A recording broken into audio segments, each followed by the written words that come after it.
one nation, under God, indivisible, with liberty and justice for all. Good evening, everyone. Is there any public comment from the board? I would like to make an announcement that the pancake breakfast is tomorrow morning, the Lions Club pancake breakfast at the Senior Center, $2 a person, all the pancakes, sausages, and tater tots you can eat. Thank you. And I would like to announce that the Conservation Commission has scheduled a public hearing on August 30th at 6:30 p.m. here at the Town Hall on the cutting plan for the small town forest. This work is in line with the forestry management plan that the Conservation Commission has completed with Gary Goldrip. There will be a special Walks in the Woods on August 26th to walk the small town forest, and those that are interested in attending should be at the Ritter Building at 8:45 a.m. And again, that public hearing will be August 30th at 6:30, and the public is encouraged to attend. So 8:45 on the 26th? On the 26th for a special Walks in the Woods. Right. Do you need, like, hiking boots or anything, or is it swampy, or? There are areas that are wet, but I think the majority of the walk will be on dry land, but obviously walking in the woods, I would suggest that you have bug spray, appropriate shoes. Okay. Any public comment from the public? Please. Dave Berthium, 109 Whiting Street, a member of the Lunenburg Turkey Hill Family Lions Club. And I'm Marilyn Talley from 172 Peninsula Drive in Lunenburg. We're here to tell you that for the third year, we're in the midst of planning the third annual Stillman Dairy Country Fair. It's going to be held on September 9th, the same place, 991 Lancaster Drive, which is the Stillman Farm. And the monies, it is always a fundraiser, and the monies this year are going to go to both the Lions Club and the 4-H Club. And we've always appreciated all the town official support, the selectmen, the police department, the fire department, and the DPW. And we have quite a few community sponsors too that have come out. So we are able to still offer the fair for free parking, free admission, and free children's activities. So we're hoping everybody will join us and support us. Thank you. Thank you. In addition to that, the Lions Club is also featuring a new King Lion burger. It's the first time it's ever been featured that I know of here in Lunenburg. I just announced it at our Lions Club meeting prior to coming here. I'll leave one of these with you, and I'll briefly tell you what it is. It's served on a Lions King Hawaiian sweet roll, which is a larger roll than a hamburger roll. You put tomatoes on the bottom, then a quarter-pound hamburger patty on top of that, smother it with sauteed peppers and onions, then another quarter-pound hamburger patty, and then you put melted cheese sauce on top, or if you don't want cheese sauce, you can put homemade chili on top, or you can have both cheese sauce and homemade chili for 50 cents extra. And the cost is either $6.50 or $7. Guaranteed to fill you. You have to bring samples, Dave. I haven't made any samples yet. They don't last long. When I announced this to the management at Hannaford, which is where I purchase all the food from, immediately the produce manager and the assistant produce manager ordered 2 of each right away. So it's going to be a fun thing. Whether or not we sell many, I don't know, but we're going to try it. The other item that Lisa, our president, asked me to talk about is the Lions are very interested in placing the Lions logo and our meeting dates on signs entering Lunenburg. You've probably seen them in other towns as we travel. We have never done that here in Lunenburg, but one of our members has written or come up with a write-up for it. We have to purchase the signs from Lions International. They will supply it to us. What we will need from the Board of Selectmen, and this is just to give you some heads up on it, is your permission as to where we can place them, We know where we would like to place them, and I know we'll probably have to go through the DPW, and probably the DPW will be the ones installing them. But Lisa wanted me to mention that to you, also as food for thought, if you want to call it that, to go with that King Lion burger. Does it come with a burger? No, not unless you're at Stillman's Fair. If you're at Stillman's Fair, you can get that burger. I think that has to be an agenda item, Right, correct? yeah. Okay.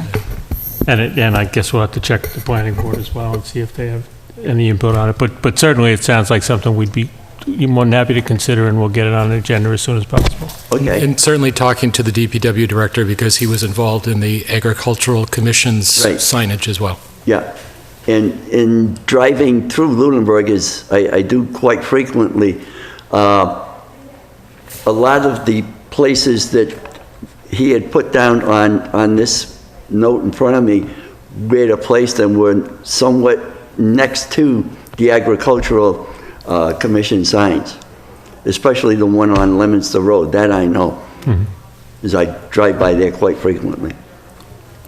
So any questions or anything else to add, Marilyn? No, I'm all set. Any questions?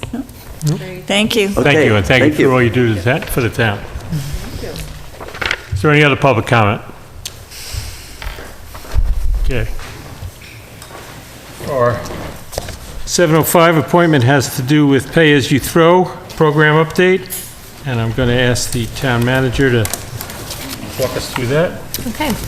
So tonight, we're going to address some topics regarding bag proposals. First, I'll do a brief presentation with a variety of topics, and then Courtney Forrester is here from WasteZero, our bag vendor through the Pay-As-You-Throw program. So if everyone in the audience wants to look at the screen. So we'll focus on 4 different topics: the cost of adding an extra-large bag to the Pay-As-You-Throw program, the retail store distribution program offered by our bag vendor, WasteZero, and Courtney Forrester will go into more detail on this program after my presentation. An extended contract with WasteZero, and a brief description of the Textile Recycling program that is beginning in select communities. I will take questions at the end. With the exception of the retail distribution program, I'll leave those for Courtney. So the extra-large bag proposal. This topic was before the board tonight as a carryover action item from meetings when previous selectman Tom Alonso was on the board and inquired as to what are the associated costs of adding an extra-large bag to the Pay-As-You-Throw program. If we were to do a pilot introducing the extra-large bag, the minimum order would be 50 cases at $75.50 a case. This equates to $3,775 in an investment for the town. If introduced, in order to recoup the cost of the bag and the hauling charges to Casella, I would propose charging $4 a bag, or $20 a roll.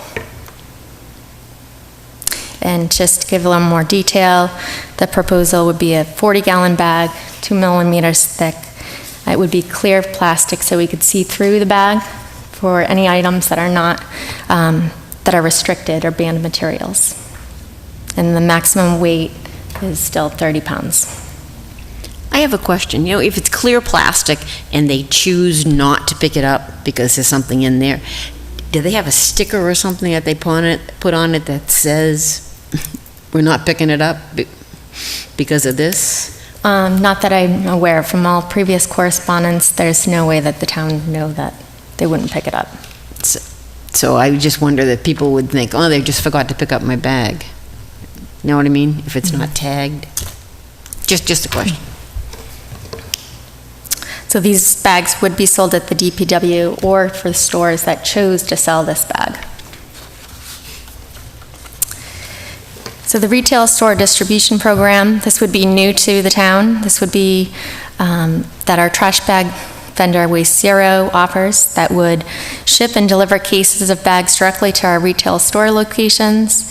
And this would eliminate the DPW as the intermediary to monitor the inventory, the liability of having inventory on town premises, and the town would not be liable for paying the upfront costs of bag inventory, as every case ordered by the retailer is billed to that store.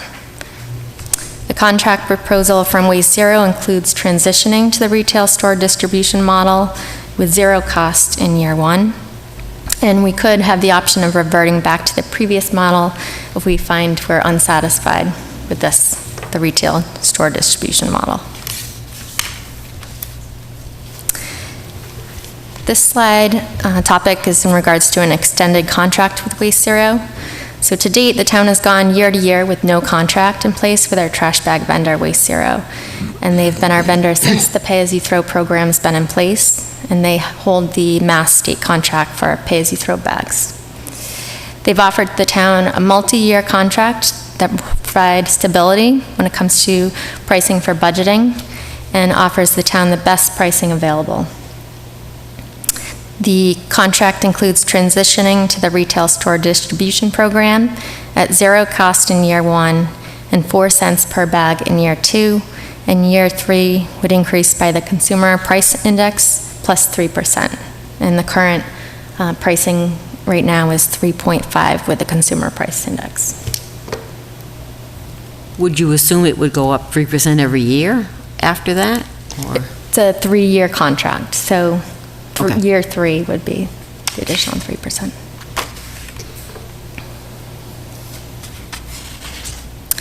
And the last item I just wanted to touch on was a textile recycling program that Courtney had alerted me to at one of our meetings. It is not available in a lot of communities in Massachusetts yet, but a select few, and in the future, the town could explore providing it to Lunenburg.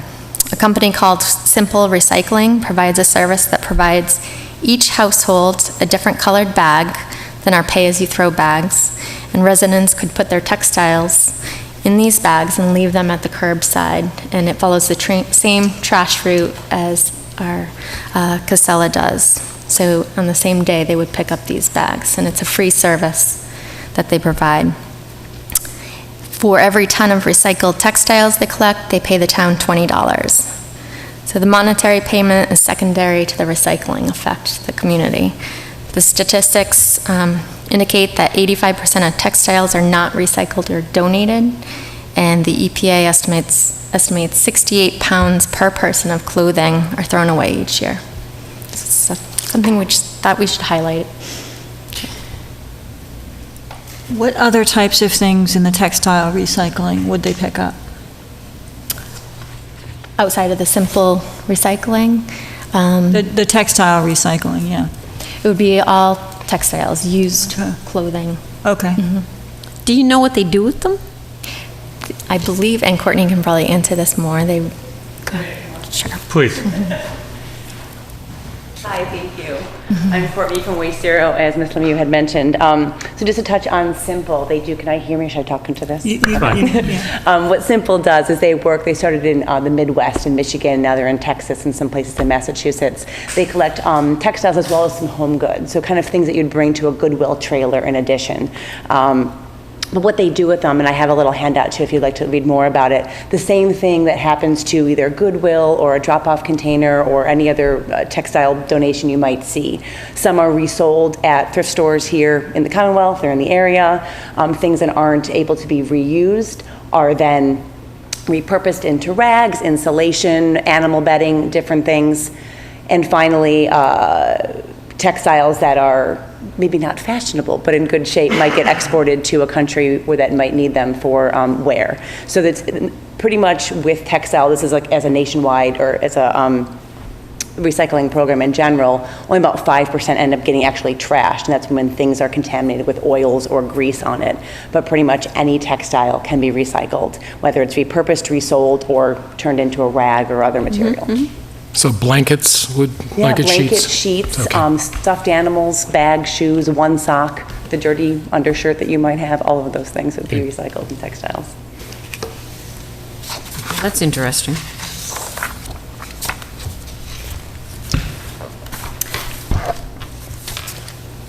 Were there any questions on? Can you just, I didn't catch the figure for the initial investment for the large bag program. $3,775. Thank you. And 50 cases is a lot of bags. Is there no possibility of getting a smaller initial order? The proposal was 50 cases is the minimum. I mean, even if you paid more, it seems like Just for, that's 10,000 bags. That's a lot of right, bags. for production. We can't make any smaller runs. It's very wasteful otherwise to make, because we are a full manufacturing facility as well. We don't outsource that. So we make then it'd be a Lunenburg bag with Lunenburg seal on it, and we wouldn't be able to make any less than 50 without creating a lot more production waste. Do you have other communities that have these type of extra large bags? I think the largest in Massachusetts is about a 35-gallon. Littleton might have a 40. I'd have to double check exactly their specifications on that. So you don't see a lot of demand No. for these? Actually, we often see a smaller size. We often have the 8-gallon, the mini bag, and then the small and large, which Lunenburg has, the 15, 30 to 33, depending on what the community selects. Do you know how many communities in the Commonwealth you provide service for? About 140 of the communities that have pay-as-you-throw or an overflow bag program we work with out of the, I think, I'm not sure exactly how many other total, but over 90% of the communities in Massachusetts we work with for their pay-as-you-throw and bag programs.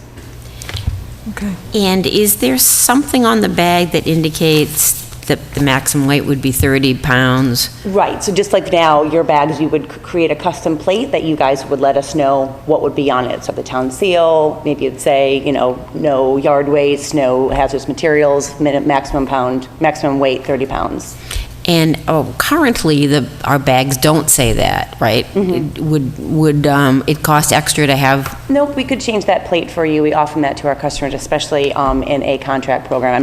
We're not going to change it every 6 months per se. Yeah, right. But of course, we could make those changes on different production runs. So usually, that isn't an issue to create those new plates. Because there's really a lot of things that you're not supposed to throw in the rubbish that I think Right. people returnables you're not supposed to put in the rubbish. Correct. And we can also look into, I don't have it currently in front of me, but the insert, the half sheet that goes in the bag. Yep. We can update those as well to make sure, whether it has an updated website or new materials or just making it more clear. That's something that we can also update for you, and that's something that's a little bit easier to make changes on those.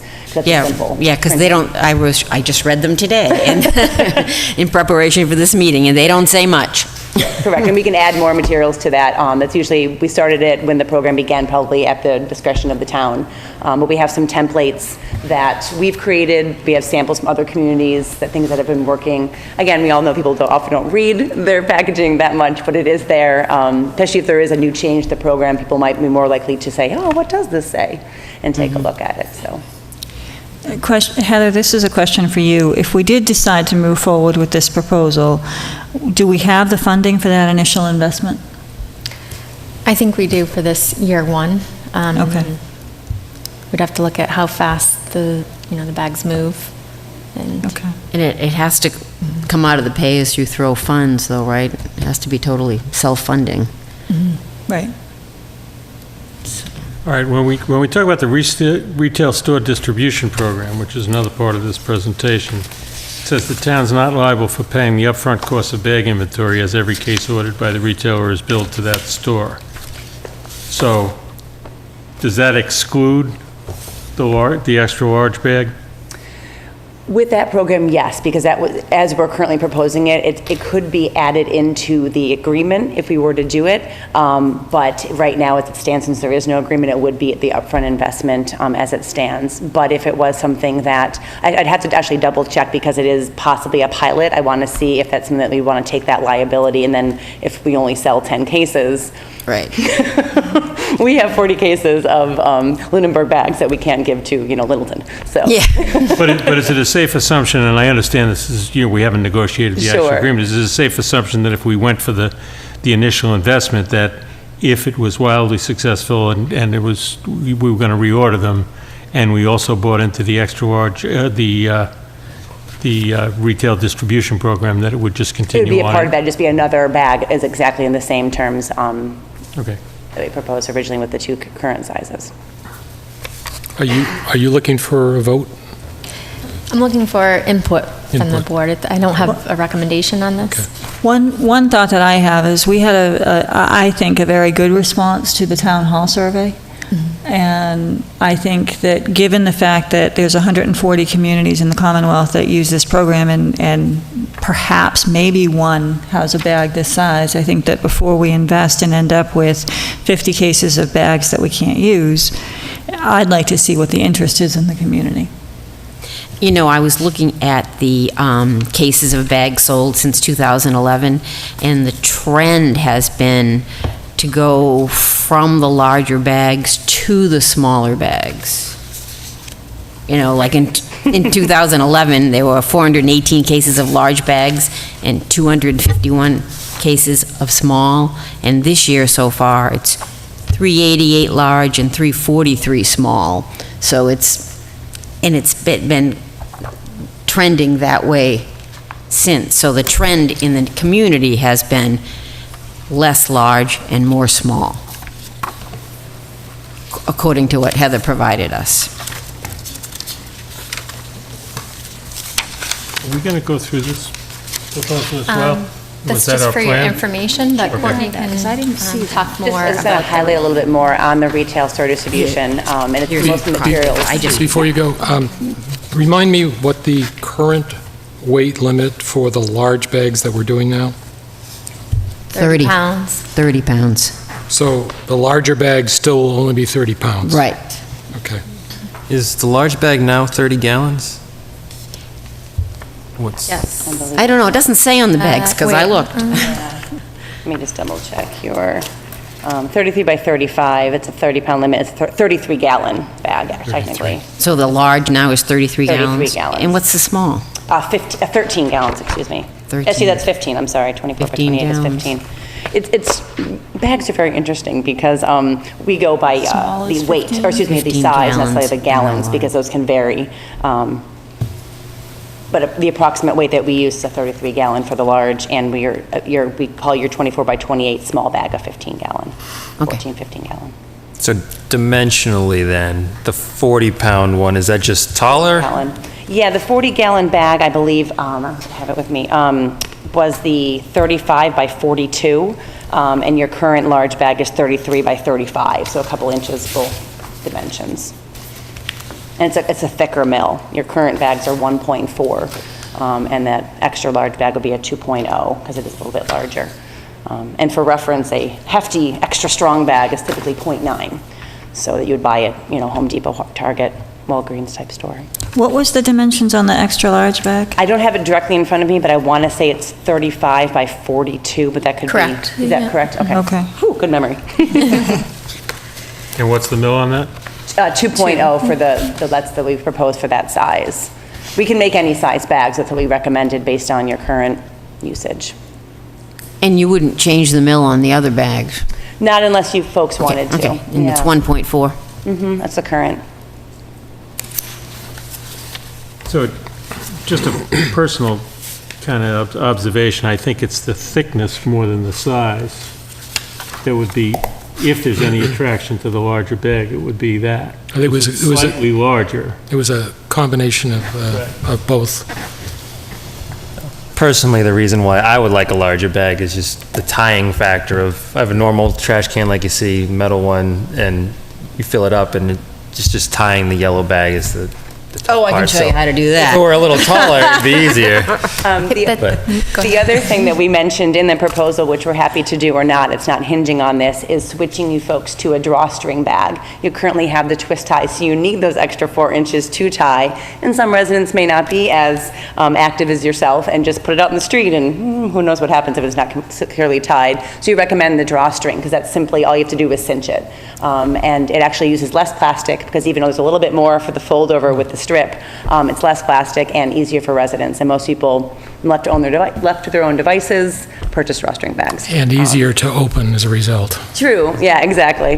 But that is part of the proposal to include that, but that doesn't, you can pick it or not. That's And not- is that an additional cost? No extra charge for that drawstring. We're offering that to our customers. And another interesting thing is the large bags, you get, I think it's $12.50 for a set of, a roll of large bags, and you get 5, and you get 10 small bags for the same price.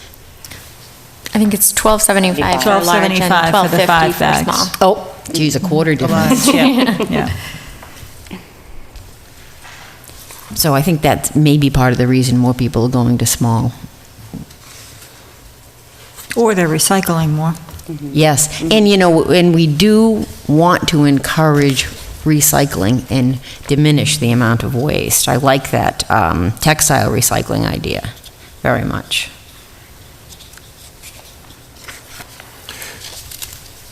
So what Courtney, do you what want to furthers talk our goal? a little more about the retail store Sure. distribution program?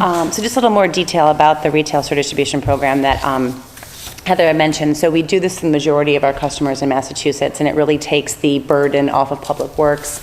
So instead of folks ordering up front and we're shipping the bags here, they're at the highway department, and then they're taking the phone calls, the staff is going out to deliver them, collecting the checks, the whole, it's not as easy as just, oh yeah, the bags come. But we take care of that entire process for the town, including the actual orders. So we maintain a warehouse here in Massachusetts. It's actually in Holyoke, not too far away. Residents would call us, stores would call us to place their order, our customer service department in a production facility, which is in South Carolina, and they would make their orders, and we would deliver on a weekly basis, 1 case, 10 cases, whatever the stores need. We also take care of invoicing them and accepting the payment. They would still write the checks to the town of Lunenburg. We accept them, process them, deposit them into your account for you. And that way we're managing your inventory, we're managing the delivery, the accounting, logistics, the whole piece of it. So it's really freeing up the public works staff to focus on a couple more important tasks than just getting bag deliveries out to the stores. How is the retail portion handled now? So the DPW acts as the intermediary to the stores. They call So Public Works to get the deliveries. Yes. And do they write a check to DPW when they receive the inventory? Correct. I'm not sure exactly on how Yeah. Lunenburg often collects it, if it's right on, or they bill them. I'm not sure the specifics here in town. But they do accept payment, whether it's on delivery or if they invoice as well. I'm not positive of the terms. So if Hadwin Park has an inventory, they've paid for that inventory? I'm sorry, so they do invoice the vendors and accept payment from them, so for the cases that are sent to the... So when Hadwin Park wants 10 cases, they pay for them, and then they just sell them and they take care of it? Or they get the 10 cases and then they get an invoice, is what I'm hearing. Well, the town orders an inventory of, say, 100 cases, and it's drawn down from there. That's the way I understand it. So the question becomes, do they pay before they get the box, or do they pay at the same time, or they get the bill that later? I'm not sure of. I was just wondering when we're released from the inventory, when we're paid for the inventory that isn't at the DPW. Right. And there's no cost for this program? What we propose for that first year, for you to essentially try it out, is that first year we'd include that RSD service for free. And the second year, there is that charge of the 4 cents per bag that includes all those services. And then the other great benefit, as we had mentioned, is the no upfront cost. Right now, the town is paying a couple $1,000s when they make that order. At this point, there'd be no upfront investment. The stores pay it, and then you'd get the revenue from there. So you're still getting the same revenue, but you don't have to pay up front and then wait for it to come in from the stores. You just get the revenue when it comes in, as it's sold. And how many bags do we sell in a year? Oh, we have this kind of, did you see this, Bob? So in 2017, we sold 388 But you can look at mine. cases of large and 343 cases of small. How many bags are in a case? Depending on the size, so the large, There's 200 in each case, because there's 5 bags per roll of 40 rolls of the large, and 10 bags of 200 rolls in the small, so 200 bags per case, either size. So it's 4 cents a bag? Oh, it's a bag, that's the cases. And how many are in a case? Oh, this is cases, okay. I'm sorry. You said 200 in a case of large and 200 in a case of small, too? Right. Because the cases are So smaller? it's times 200. 200. So that's $5,848. But I assume you build that into the cost to the consumer, right? Well, I don't know. Would we want to rate, because we're decreasing our costs as far as DPW time and managing inventory. So there's a cost savings to the town. It's going to come out of that account, so it's going to Right. effectively going to be paid at some point Right. when we bring down the thing. But if it's 4 cents a bag, and there's, how many bags in a roll? Depends on, It depends on the roll, 5 or 10. So it's 40 cents a bag? It's not that much. It's, it would be 40 cents for As the a small. For the small, yeah. And 20 cents for the large? Right. less than deposit on a returnable. It'd be interesting to hear from the DPW how much time they actually spend on processing the I system did now. have a meeting with them a few months ago about this proposal, and we're very enthusiastic about it, because the amount of time that is spent on this, tracking it and making sure the inventory is correct, receiving payment, the liability of having the inventory there in case there was, say, a flood event in the trailer where it ruined the product, or You're not going to ruin the bags.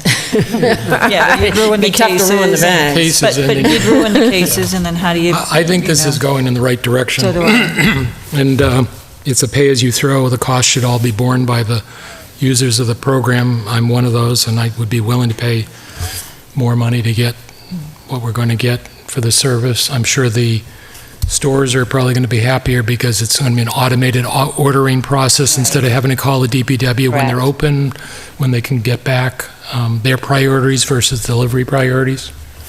So, I like Paula's recommendation of having a survey, because I don't know how much interest there is in the larger size bag. I think on the extra large bag, I would like to Right. know, because 50 cases is a lot for an It's initial 10,000 pilot. bags. It's a lot of bags. But as far as the distribution model, I like that. I think that, Yes. going to a retail store distribution program makes sense. And I'm not opposed to the extra large bags either, but I just like to make sure that there's a real interest before we end up with 50 cases of bags. and I would agree with that, to find out what other communities have done, maybe a survey monkey of our community again. And then worst comes to worst, if we get them and nobody buys them, we can turn around and sell them at the lower price. Right, So you could sell them at We cost. could get them, at least get them back and go back to the other process. right. I don't understand that. So if nobody bought them, nobody was interested, in them, but we already bought them, we would just turn around and sell them like the regular bags instead of, the large bags instead of the extra large bags.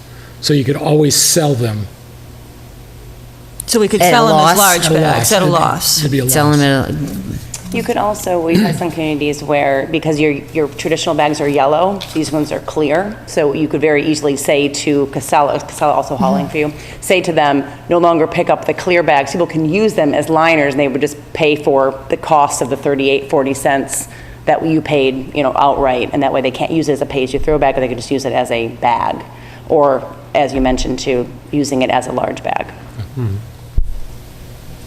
Yeah, I think there's a risk in having a larger bag that holds the same amount, doesn't hold more, it's still 30 pounds. I think people, if they have a bigger bag, they're going to want to fill it. That's the way people are. Right.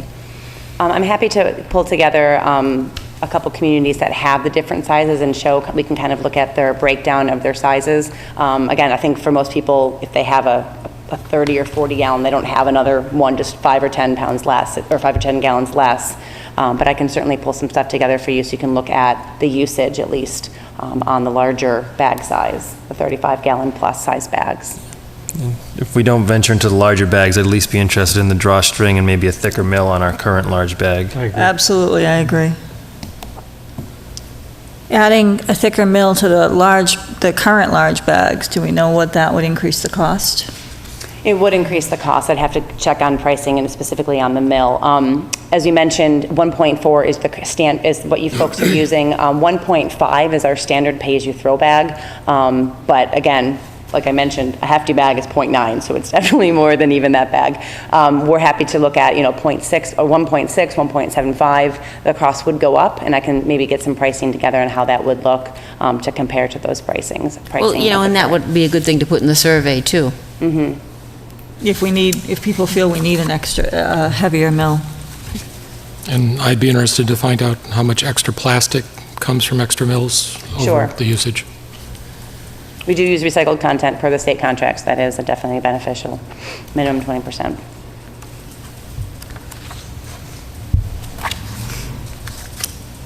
So more questions than answers. I will leave with you, I have some more information about Simple, that curbside textiles, if you'd like to look at that. As Ms. Lee mentioned, it's not quite ready here, a little bit more in central Mass, but we're hoping to be able to expand and offer it soon. So we had discussed possibly if Leominster and Fitchburg were also available, interested, we could maybe do more of a tri-community type thing to get some interest, to get the feasible for the company to bring their operations here, so. Yeah, I would be extremely interested in offering this. I think it's a great program. Yeah, it started in Brookline, Ashland, Grafton, North Andover, and Merrimack in about April, May, and it's been very successful, and residents are really happy, especially in pay-as-you-throw communities. It's another great way to get things out of the pay-as-you-throw bag, so. Right. Yeah. And the other option, I don't know if you're going to cover the possibilities of doing organics composting. I'm assuming that's the yard waste. We do. We provide bags for and help kind of manage programs for yard waste. We do compostable bags, kind of that looks like plastic, but the compostable plastic, as well as the paper bags. We do. Actually, Acton uses our compostable bags. They do a drop-off at their transfer station for compostable waste, and residents can buy the bags there. Oh, so you don't You get don't up and take bring it. to a You don't facility. We're not a it. hauler. You're not a No, hauler. we All right. help manage that with facilities. Okay, well, it's good to know. Thank you. Thank you. Yeah. So we want to hold off on all of this till we get some more data. Well, I would like to get the more data, but personally, I'd like to go ahead with the survey now, because I think that's the information that's going to help us make a decision, specifically on the large bags and the additional mill on the plastic, and find out what the level of interest is. Certainly. I can have that up, and maybe we can revisit this on the August 22nd meeting. Great. And we'll get the pricing on the heavier duty bags as well for that meeting. Thank you. Thank you. We have our 7:20 license violation hearing for Nuttings Body and Frame Company, Inc., 40 Summer Street. Is there anybody here from Nuttings? Sir, please. So this is a hearing. The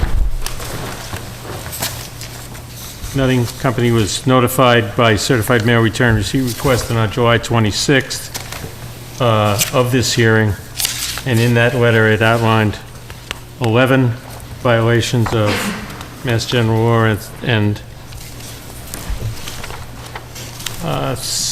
a couple, Regulations. some regulations and mostly MGL. This is the hearing. I'd like to open the hearing and state that it's an official hearing and everybody that is testifying must be sworn in. So, sir, I have your name, please? Scott Sanford. Okay, and do you swear to tell the truth and all the truth and whatever I'm supposed to say? So would you do this? Thank you. Okay. So would you, I do know that we did get a letter from you. Oh, here, I get the oath. Do you swear to tell the truth, the whole truth, and nothing but the truth under the pains and penalties of perjury? I do. Thank you. And, sir, we did receive a letter from you saying that effective August 1st, you're no longer doing business at the Summer Street location, and you're in the process of painting the building for the next occupant, and you're willing to surrender your Class 2 dealer license effective immediately. Is that correct? Yes, sir. Okay. We would need to proceed with the hearing in any case, and wanted to know if you had anything to say, or if you just wanted to hear some of the other testimony. We were, quite honestly, I was bamboozled by someone who offered to come in as a consultant and kind of get that spot going for me. He asked if he could bring a couple cars down, and before I knew it, he had a mobile home. He had more cars on the lot than I did. He spray painted my building inside and out. I was completely stunned. That lot was really just kind of it's obviously not my principal line of work. It was a offshoot where we hope to sell 3 or 4 cars a month.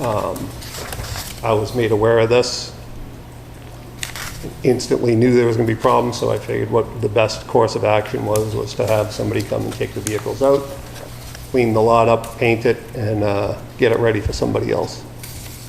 And so all of the vehicles have been removed from the site? There's 4 left that another dealer has been taking the cars out of there, or I've had them just removed. I had the lot cleaned, painted, so by the end of this week, the balance of those vehicles is going to be removed. So the 4 remaining vehicles will be removed by the end of the week? Yes, ma'am.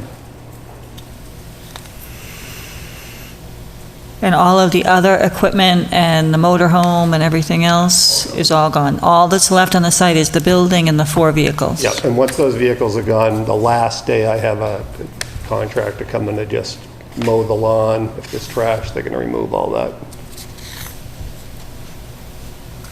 And I'm assuming that all these 4 remaining vehicles are not registered? That's correct.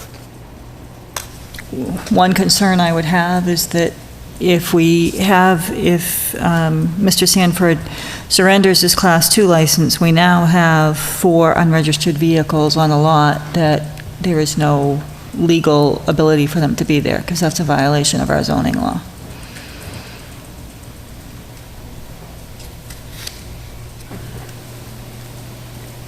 Okay. Now, the town is also going to present some testimony. Who's going to? Police Chief Marino is here, as well as Officer McNamara, and Building Commissioner Gary Rhodes. Okay. Can I ask you 3 gentlemen to stand and swear to tell the truth, the whole truth, and nothing but the truth under the pains and penalties of perjury? Great. Also, I'm going to defer this to Officer McNamara, if you don't mind. He's got all the, he did the investigation of all the... Okay. Officer McNamara, please.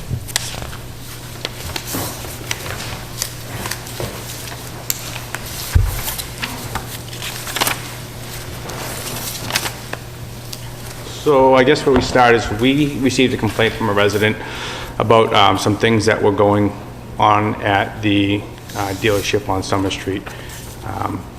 The resident was under the impression, as was I when this investigation started, that Mr. Sanford wasn't involved at all. We were under the impression that another gentleman was involved with this, and it was his car lot. So we started the investigation. We went down there.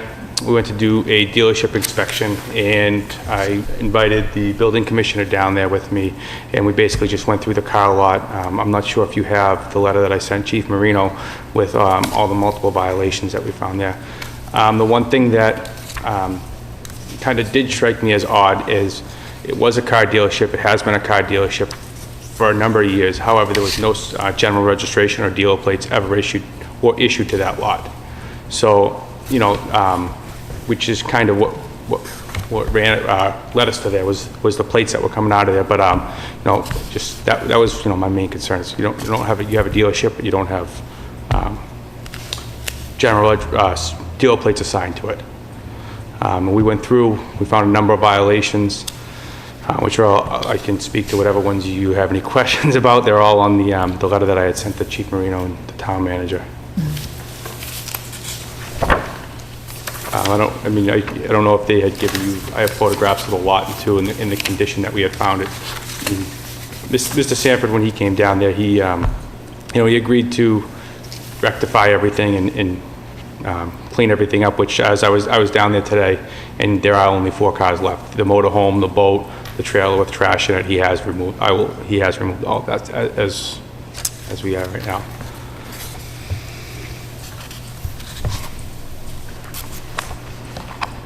Just to confirm, there is a letter, the letter that you wrote in their packet. Okay, perfect. Thank you.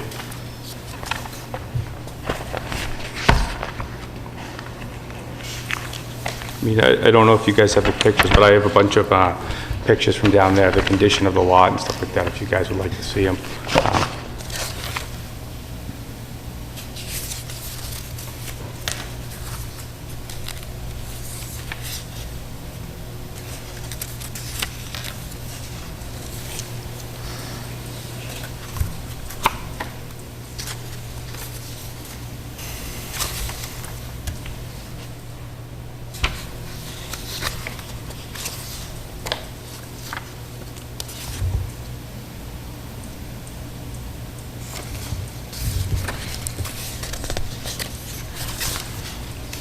I guess the main thing is, you know, as the licensing authority, the town is responsible for going to any licensed repair shop, any licensed car dealership in the town, and doing periodic inspections to make sure their books are up to snuff and everything's up to snuff.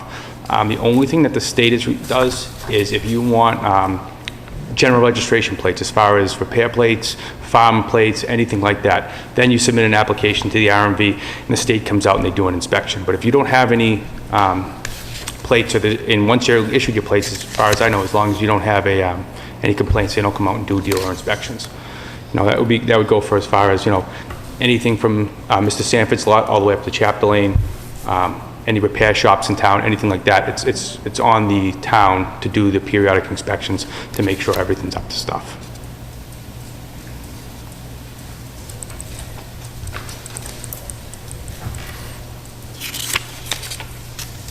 Now, the particular license in question, is that issued to to Nuttings and Mr. Sanford, or is it issued to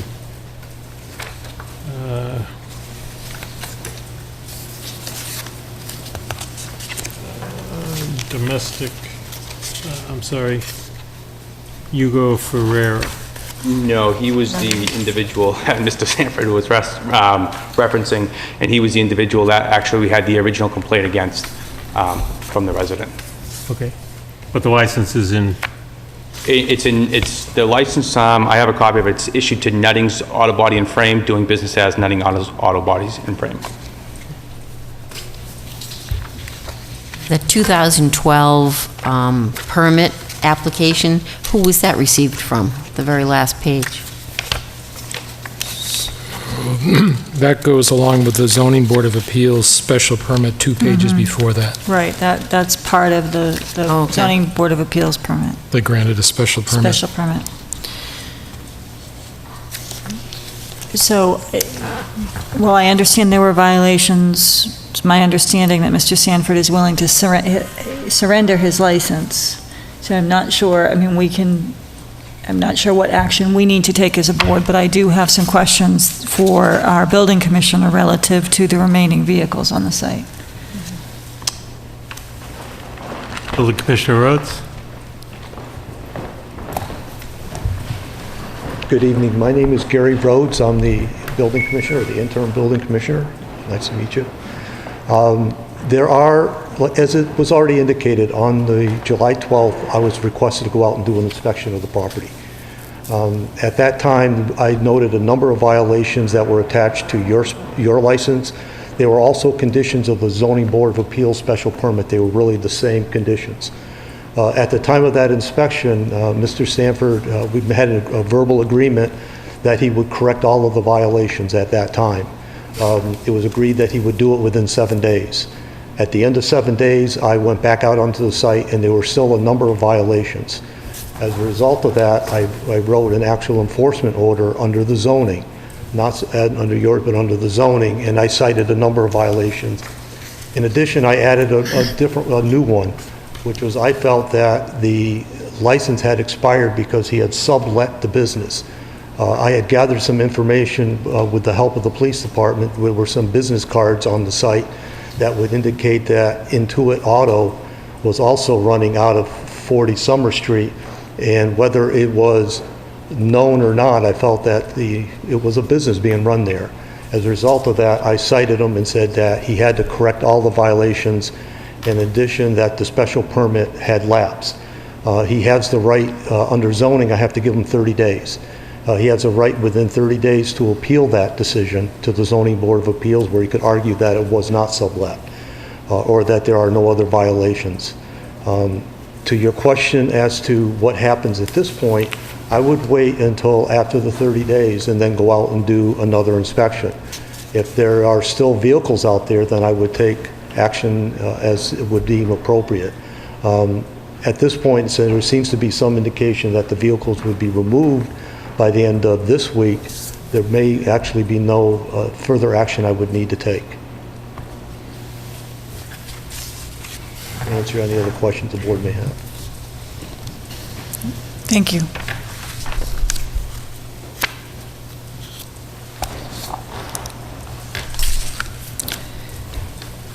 So since Mr. Sanford is willing to surrender his Class 2 dealer license effective immediately, I'm not sure whether we have to vote to accept that withdrawal or whether we need to vote to revoke his license.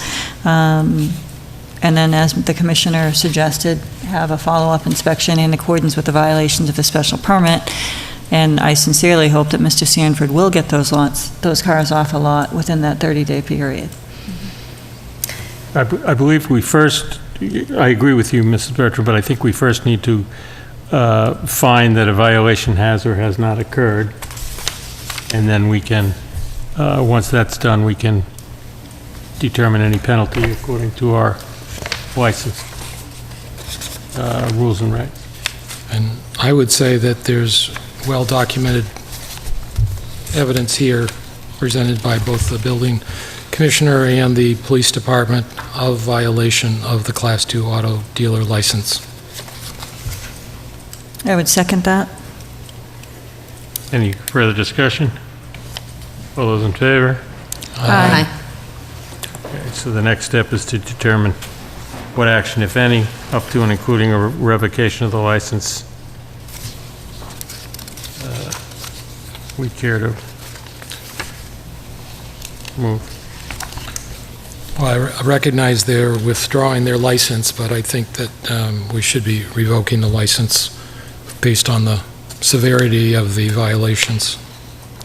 I would make a motion to revoke the license issued for 40 Summer Street, the Class 2 car dealer license, effective immediately. Second? Any further discussion? All those in favor? Aye. Okay. So we will create letters to that effect. Yes. Okay. Do we need to do anything with this letter? No. Okay.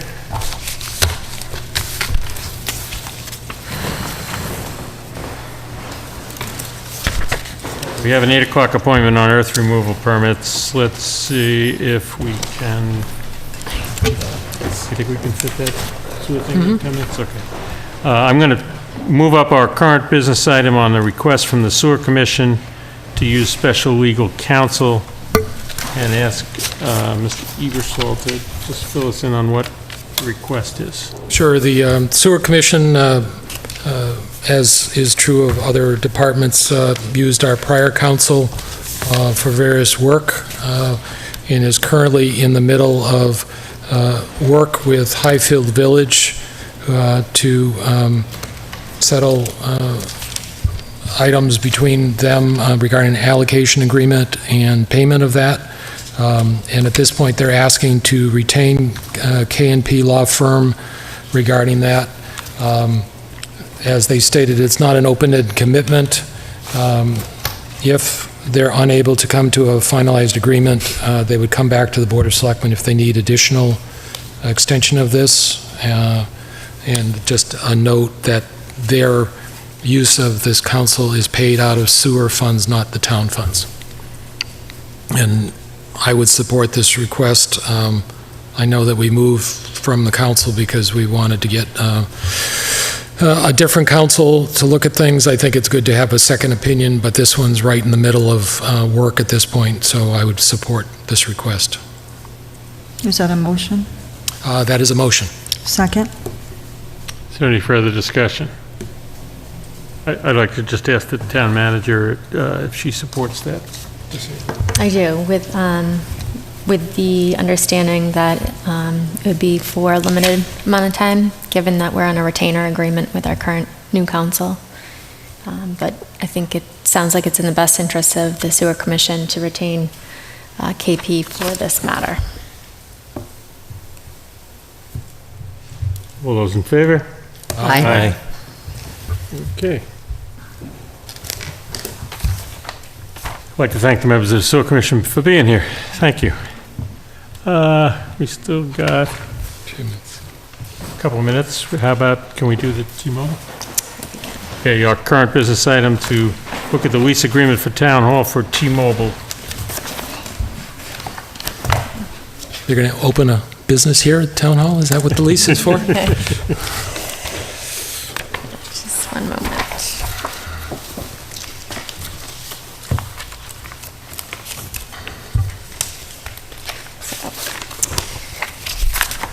So the town has a signed lease agreement with T-Mobile for wireless communications equipment in the interior of the town hall attic, as well as the exterior on the clock tower.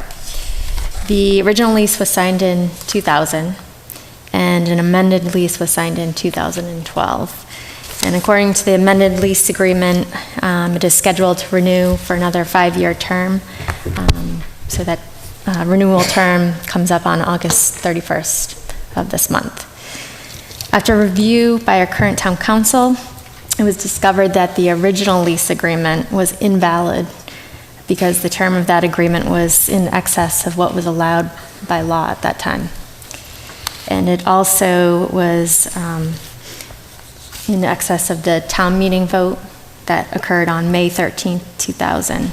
And it was, there are no records that it was put out to bid as well, so that would make it invalid. So the town council has advised that the lease be put out to bid, and that would make sure that we're required by procurement law with a term not to exceed 10 years as authorized by the original town meeting vote. The other option would be to go back to town meeting to request authorization for up to 30 years, as is now allowed by law. And that may be a benefit to the town for a longer lease period because it's more desirable by wireless companies and would be a more stable long-term revenue source for the town. So that is what I'm seeking input from the board tonight. How quickly do we need to act on this? Do we have time to wait for a town meeting vote, or what do we need to do? According to town council, he believes we do. We would operate under the same conditions. He thinks T-Mobile would agree to that.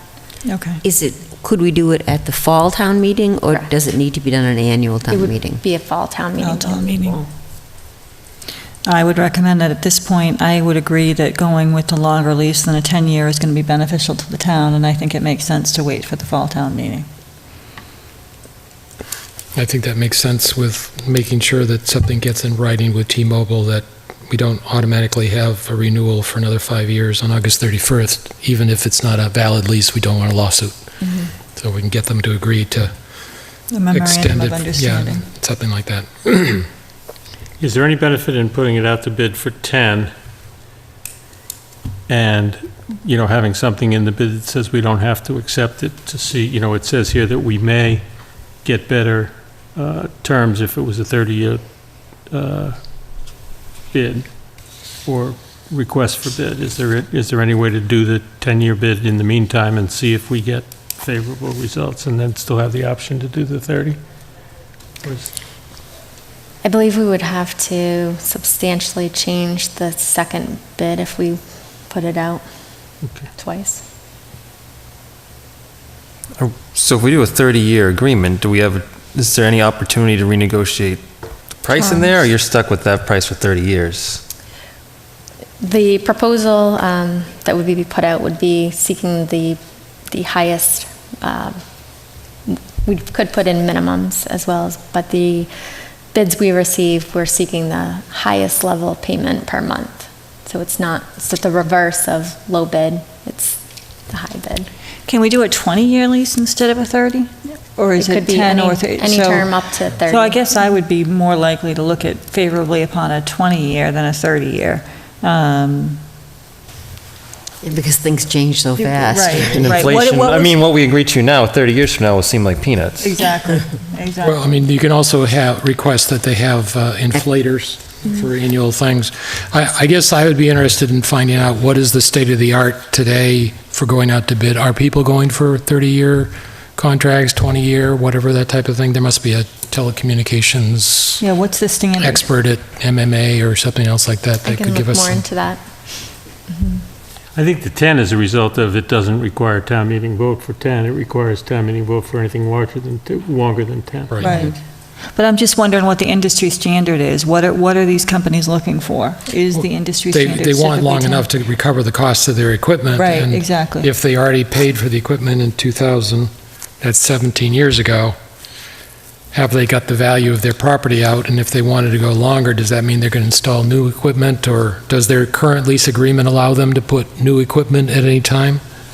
Because that may be, how come it's valuable for them if new equipment comes along, they just take the current one out and put new one in there? Yeah, I'd be curious if, Heather, do you know if they've switched out the equipment at all in that 17 years? Because I find it hard to believe they have the same cell technology up there that whole time. I believe they have. I believe there's language in the amended contract that allows for that, and I saw correspondence with the previous town manager regarding equipment change. In 30 years from now, we may not even be using the same technology at all. Right. So, Which would mean they might still be paying for it and not using it. But who knows whether they'll still exist. So I guess I would like a little more information of what are other communities doing with this? What has been the response? I'm sure other people have done RFPs recently on this. Because 10 is the easy one to do. But if we can get a greater amount because they know they're going to hold it longer.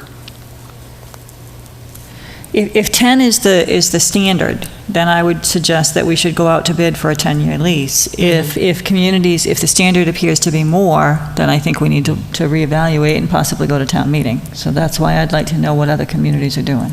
Yeah, the 10-year is only there because that's what town meeting voted. Right. But I would agree with Mr. Ebersol that we want to do something so that it doesn't automatically renew. Right, Yes. absolutely, Yeah. absolutely. We should do that at a minimum. By the way, what is the law? Apparently there's two things here. It was invalid because it was in excess of the law. I imagine that's MGL. And has that law changed? Yes, the maximum Just now in is her. 30 years Okay, so for town buildings. so the MGL law is 30 years, but our town meeting Vote authorization was only multiple 10. tens. Okay, thank you. 10 max was the town meeting vote originally. Well, it says it was authorized for one or more 10-year leases. Meaning one or more lease agreements, Oh, not so successive. different vendors. Okay, thank you. All right, so do you have what you need for tonight? Yes. Yep. Great. Thank you. Alrighty, so we now have our 8 o'clock appointment on earth removal permits. And who's going to help us with that? Building Inspector Rhodes? Or you, Yes, actually. So or Adam, or? the board issues earth renewal permits each year by the end of August. And we received a letter from Building Commissioner Rhodes, who's still here tonight, and maybe he can review his letter with the board.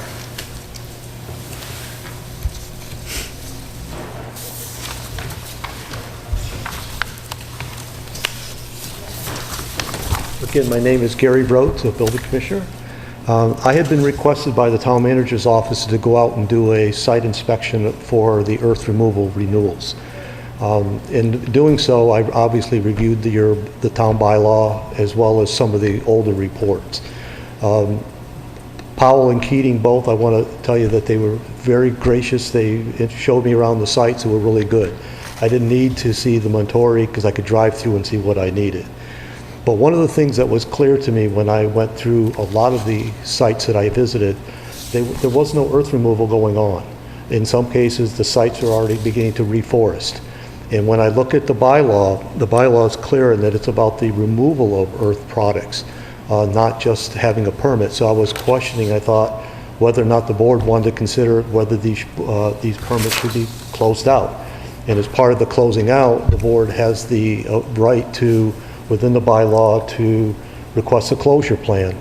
And I just wanted to bring that forth to the board so that you can consider whether or not that should happen. There was one site that Powell had on Goodrich. There was still some material there that could be removed. The vast majority has been gone, but there still is an active site there. With Keating, there was one site that bordered on Fort Pond and on the town of Lancaster where they had the quarry. There's still active activity there. But on the rest of the site was pretty much processing material. Nothing that would require a earth removal permit. So I just wanted to bring that forth. So I looked at some of the old reports that were done by the previous building commissioner, and they pretty much said the same thing, that there wasn't really any activity out there with a few exceptions. And I just wanted to bring that forward to the board for your consideration. This is a question that I've asked in the past, and looking at the earth removal permits, often the inspector has reported that there has been no activity. And, you know, personally, I think that if there's no activity and there hasn't been for an extended period of time, and as the commissioner stated, they're starting to revegetate and reforest, I think we do need to start looking at asking for closure plans, because at that point, that's when we look at the final contours, the final drainage, and the proposed revegetation. So, you know, before we were to take action, I think that I would invite the property owner or the permit holder to come in and talk about it.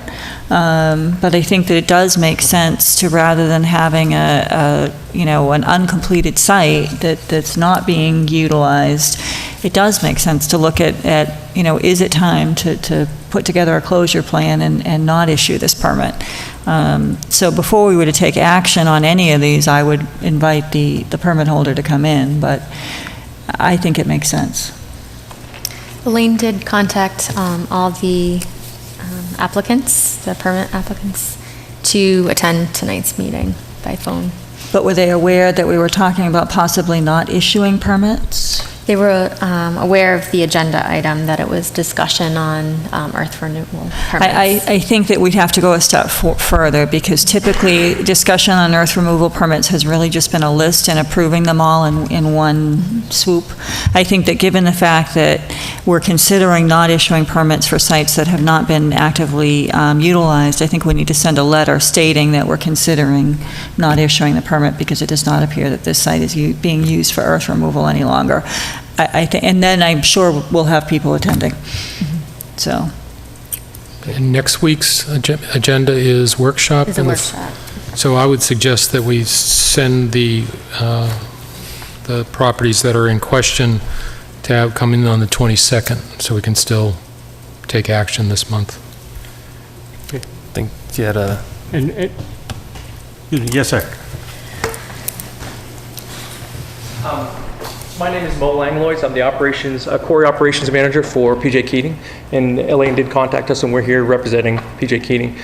We do support more discussion on this, but at this point today, we're not prepared to dive into it too much. But certainly, we're here to make sure that everything goes as it should. Great. Thank you very much. And I think what we'll do is add that to the August 22nd agenda, and we will both approve the ones that we should continue to approve, and then listen to those that we believe need a closure plan. We'll listen to any feedback. And we'll send a letter to all of those property owners. Okay. And please note that our bylaw says the board may require a closure plan before an issuance of a permit, expiration, or termination of an existing permit. So technically, we have the ability to request a closure plan before they start digging. Right. So ideally, that would be something we would do, and the property owner would know that they would generally do something at the end. I think we've talked about working on the earth removal bylaw anyways, both for this, whether the planning board will be issuing the permits and going forward, and fill of land going into the permits as well. Right, and I do think it's something, we have to expand these regulations, because personally, I would like to start requiring closure plans prior to issuance. Great. Okay, let's see. Do you have any minutes?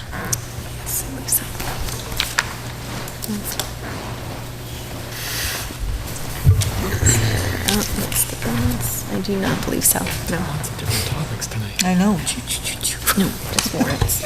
Okay, we have no minutes tonight. Warrants. I have a payroll warrant in the amount of $594,733.80.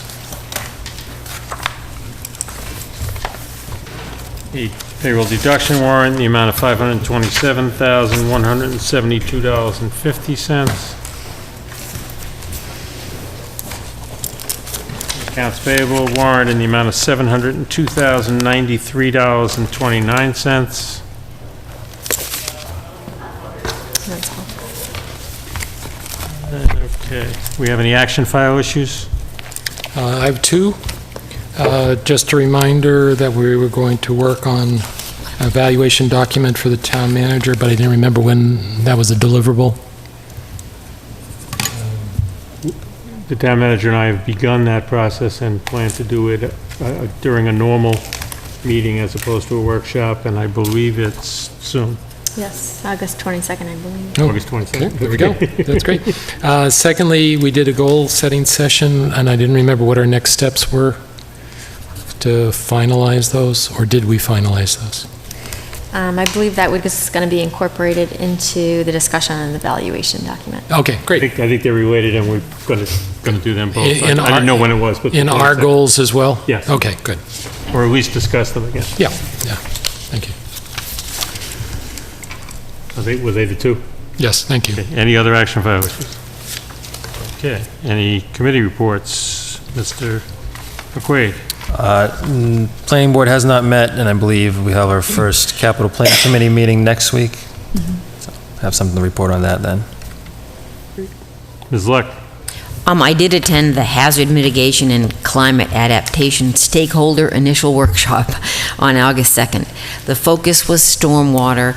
They discussed, most importantly, that precipitation events are going to be stronger and there's going to be more of them, and that we should expect a 20% increase in the amount of precipitation over the next 50 years or so, and that municipalities, there was a lot of state agencies there. The state and municipalities need to do more to plan, to educate, to outreach, so that all of the stormwater created does not just run in and pollute and cause flooding. So it was just the kickoff that we're going to get more and stronger events, and we've got to prepare.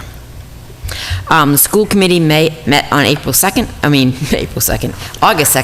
They're cleaning out the Passios building, and the Flat Collaborative, which is moving out of the Passios, wanted to take some storage cabinets that are there, and the schools no longer need them, so Mr. Launder suggested they sell them to them for $20 each.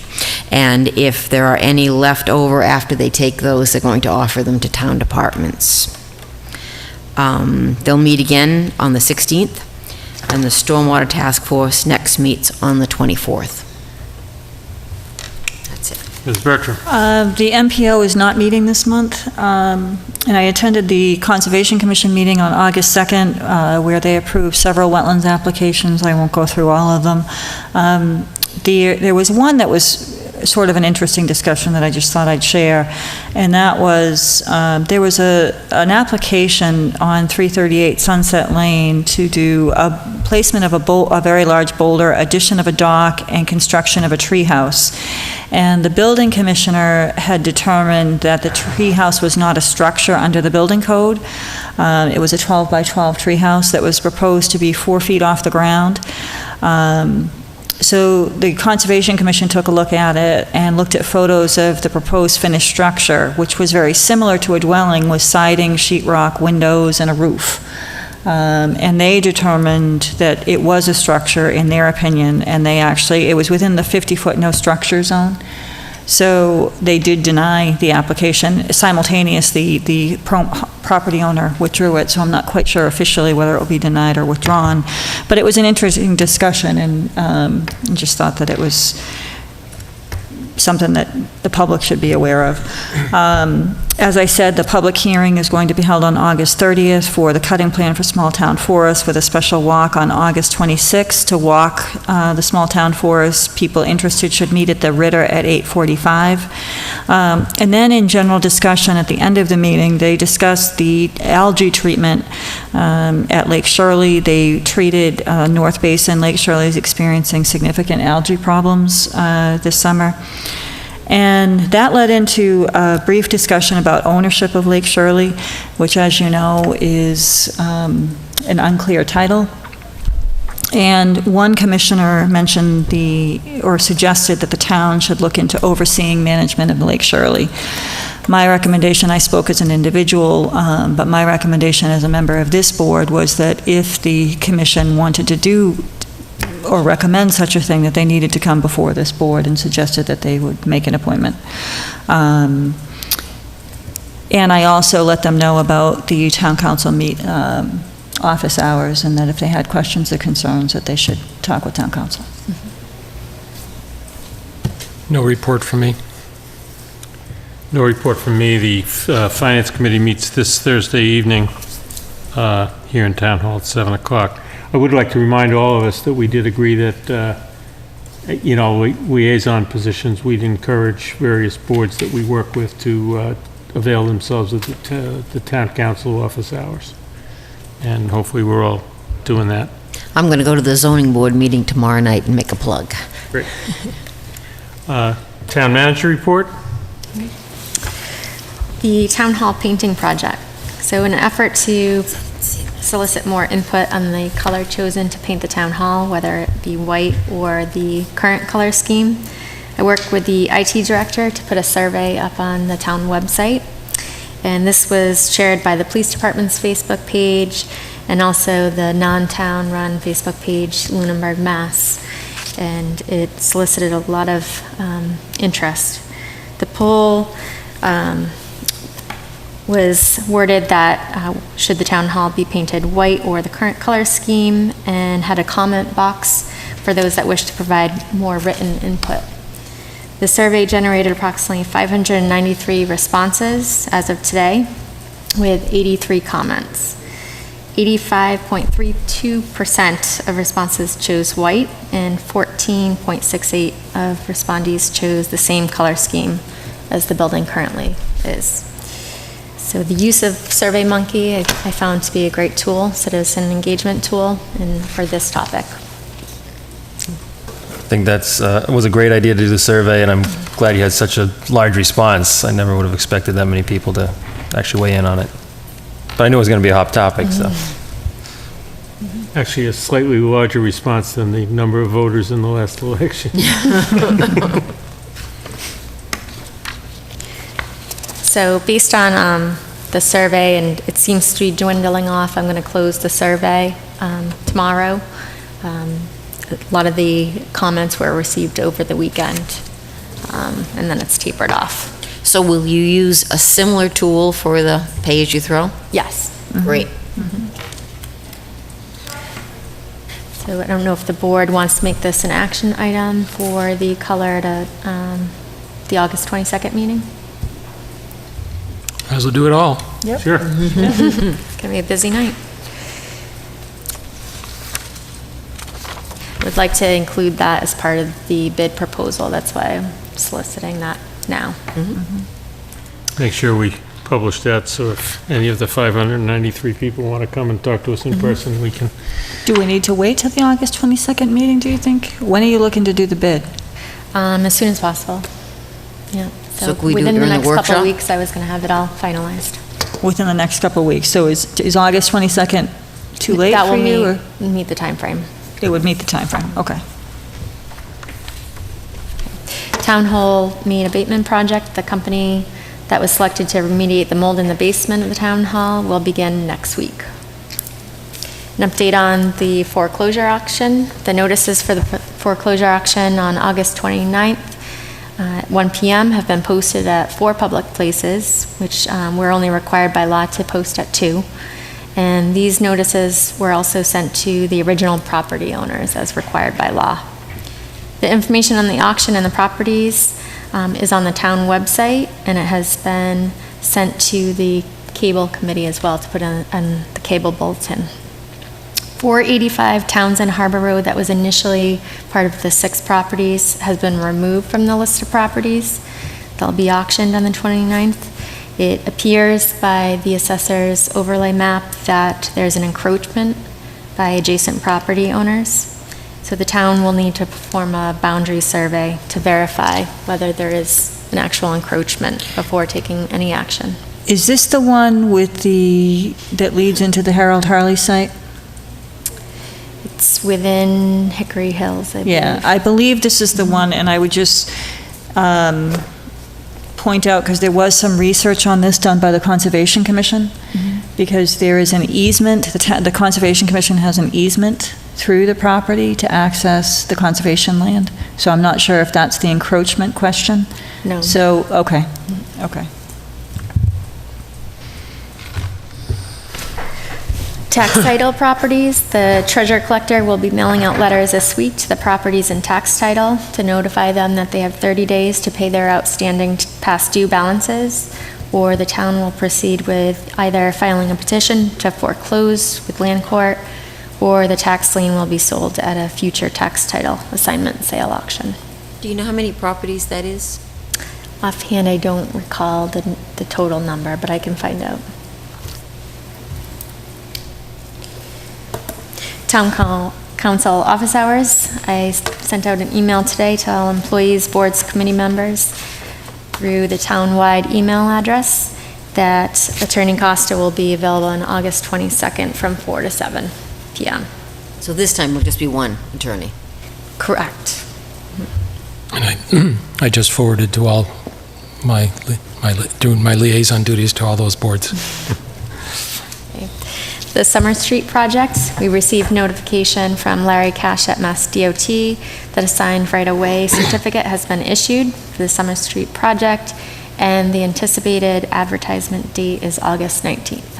Hey, congratulations. Yeah, congratulations. The capital planning process for fiscal 19 to 2023. So in order to begin the process earlier than normal, I requested the Capital Planning Committee meet during the summer. So our first meeting will be next Tuesday at 5 p.m. And I met with John Henshaw to have a preliminary discussion and solicit his assistance in developing a more comprehensive capital plan, similar to that of what the Collins Center did for Barry, and also discuss how we can automate the capital request forms. So instead of departments having to refill out all the information every year for multiple years, it would be in an automated format, so they can just update fields and add new projects. Oh, that's a great idea. So I want to thank John. He graciously offered his assistance and accepted to work on both of these projects with me. All righty. Next week, we will have a workshop meeting. The topic is town buildings. It will not be televised, but certainly is open to the public. And then our next normal meeting is the last meeting in August on August 22nd. And we know at least earth removal and town manager and Board of Selectmen goals will be on that. And I guess we now know that the color of the town hall will also be on the agenda for the 22nd. Is there any public comment from the public? Any public comment from the board? One thing I forgot to ask on action items, we had, a few years ago, we voted money for recodification of the bylaws and into a consistent format. And then this last town meeting, we had a couple of bylaws on zoning and the general bylaws, which the town clerk may be waiting for the Attorney General to approve, but can you check to see if there's any movement to actually do the recodification? I actually spoke with the town clerk this week to ask what the status of that was, and she was going to check with general code, but she expected it within the month. Oh, great. No, and one thing I forgot to say under our committee reports is that the Cable Advisory Committee is meeting on the 22nd at 6 p.m. before our regular meeting to to continue negotiations with Comcast. Now, do you know if Finance Committee has assigned the charter members yet, or will they be doing that at their next meeting? It will be on their agenda on August 10th. You know when that meeting, when that group will get going? Yeah, I'll call the first meeting once we have all the appointments. Oh, that's right, because you're going to be chair. The temporary chair. Okay. Accept the motion to adjourn. Motion to adjourn? Second? All those in favor? Aye. Good night, everybody.